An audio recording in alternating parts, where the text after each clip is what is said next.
Hi friends, ఈరోజు నేను సొరపిడిపి ready చేశాను. ఎలా చేశానో మీరు కూడా చూసేయండి. దీన్ని మీ సైడ్ ఏమంటారో నాకు కామెంట్ చేయండి. ఇలా స్టవ్ మీద ఆనియన్స్, పచ్చిమిర్చి ఫ్రై అవుతున్నప్పుడు నేను సొరని ముందుగానే క్లీన్ చేసుకుని ఒక 2 నిమిషాలు బాయిల్ చేసుకుని మళ్ళీ వాటిని శుభ్రంగా క్లీన్ చేసుకుని పక్కన పెట్టుకున్నాను. ఇలా కొంచెం ఫ్రై అయిన ఆనియన్స్లో కరివేపాకు, జీలకర్ర వేసుకుని కొంచెం సేపు దీన్ని ఫ్రై చేసుకున్నాను. ఇందులో పచ్చిమిర్చి ఎక్కువ వేసుకుంటేనే కర్రీ టేస్ట్గా ఉంటుంది.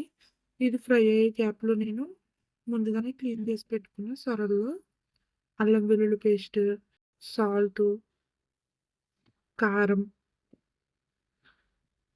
అలాగే ఇందులోనే నేను గరం మసాలా కూడా వేసుకుని ఇలా నేను వీడియోలో చూపించినట్టు బాగా కలుపుకున్నాను.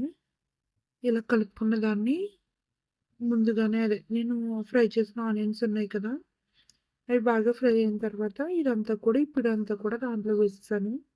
అందులో వేసేసి ఇదంతా కూడా మాడకుండా కలుపుకుంటూ ఫ్రై చేసుకోవాలి. దీన్నైతే నేను మూత పెట్టేసి ఒక 5 నిమిషాలు మగ్గనిచ్చాను. అంతే, సొరబిడి రెడీ అయిపోయింది. ఈ వీడియో నచ్చితే కనుక నా ఛానల్ లైక్ చేయండి, షేర్ చేయండి, కామెంట్ చేయండి, సబ్స్క్రైబ్ చేసుకోండి. మీరు ఏ ఊరు నుండి ఈ వీడియో చూస్తున్నారో మీ ఊరి పేరు నాకు కామెంట్ చేయండి.